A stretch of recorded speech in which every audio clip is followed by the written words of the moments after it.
Lumayo ka.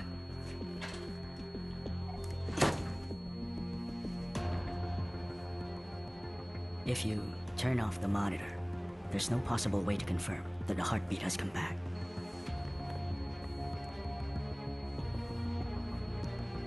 Hindi pwede. Patay na siya. If the heartbeat doesn't come back, she'll be in grave danger. Sabihin mo sa akin, ano talaga nangyari?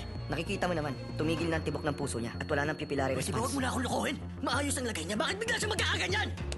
Huwag kang magsayang ng oras dito. Sa tingin ko hindi na matutuloy yung deal. What happened? Is the patient dead?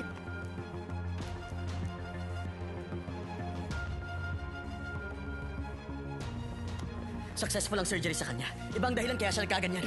I can't believe that the patient's dead. This is impossible. Ano? Hindi ko siya maintindihan.